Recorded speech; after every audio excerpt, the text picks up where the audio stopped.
Ricky Rogers once said, "Strength does not come from what you can do. Rather, it comes from overcoming the things you once thought you couldn't." I think this is an important quote because it applies to so many of us. For me, this was the bench press. When I first entered the fitness industry, I never thought I could accomplish benching 225 pounds. At the time, I was benching about 150, and 225 seemed like a lot. However, 3 years later, I became strong by Rick Rogers' definition and benched 290 pounds. Along that road to benching a lot of weight, I learned to find a certain serenity in getting under a bar and pushing up weight. But I also learned that the bench press is more complex than meets the eye. Today I would like to talk to you about the bench press, how to set up, execute, and unload the bar.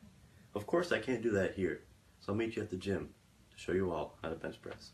So now we went over that, I want to talk about the bench press and how to do it. When I think about the bench press, I like to compare it to building a house.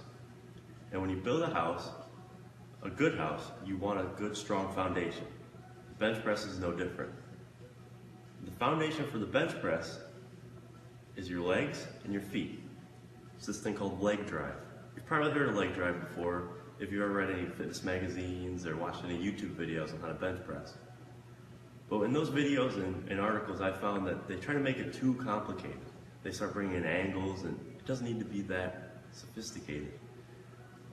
I'm going to make leg drive real simple for you, which is good for all the beginners and if you've never bench pressed before.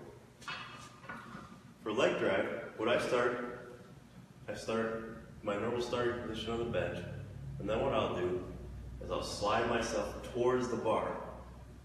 Then I'll plant my feet. Now without moving my toes, I'll slide myself back to my comfortable starting position.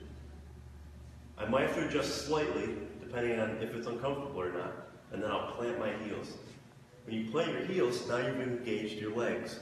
You can see when I plant my heels, my legs tighten up, and that's what you want. See, the bench press is a whole body movement.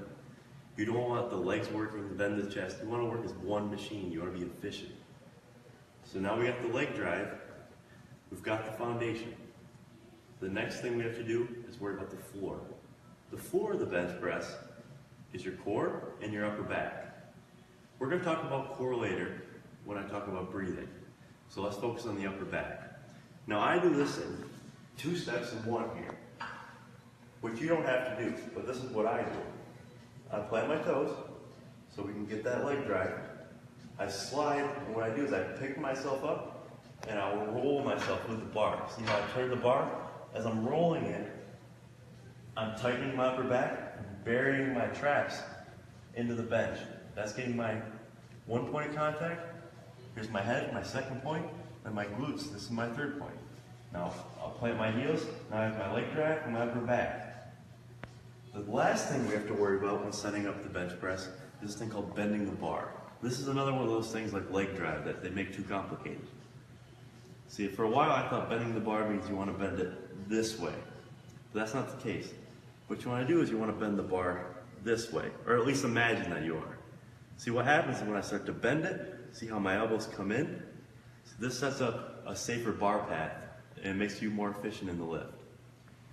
So I do all 3 of these steps kind of all at once. So you'll see, I start, pick myself up, my toes have already been planted, I slide myself, and then I bend the bar. All these 3 steps all in one. I plant my heels, and now I'm ready to bench. So now, the execution. How do I get this off? Well, me personally, I just pick it up off the rack. But sometimes, if it's really heavy, and I trust the person spotting me, I'll let them lift it off. Usually you'll count to 3, and they'll help you pick it up to get you to here.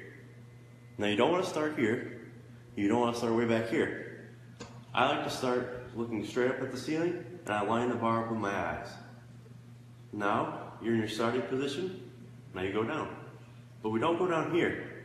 See, look at my elbows. My shoulders are already hurting in this position. We want to come down and have a natural bar path. That's why we bent the bar. Come down, right about to the sternum. Then we come back up. So back to the eyes. I'll show you again. As we come down, see that diagonal bar path? It's not straight up and down like many think.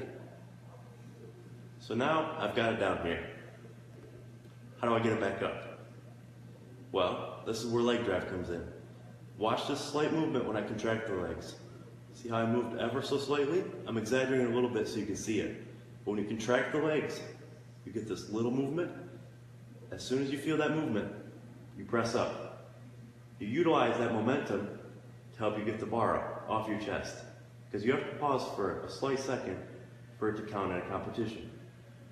Now you got the bar back up to the top. You can either have a friend pull it back in, or just rack it yourself. So is that it? Are we done? Well, for technique, yes. That's essentially the basics of the bench press. But there's two other things I want to mention to you. One, you should always wipe down your equipment after you use it.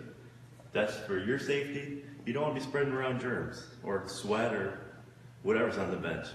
Either grab a towelette or a spray bottle and towel. The second thing, always put back your weights. The same way you put them on, just in reverse.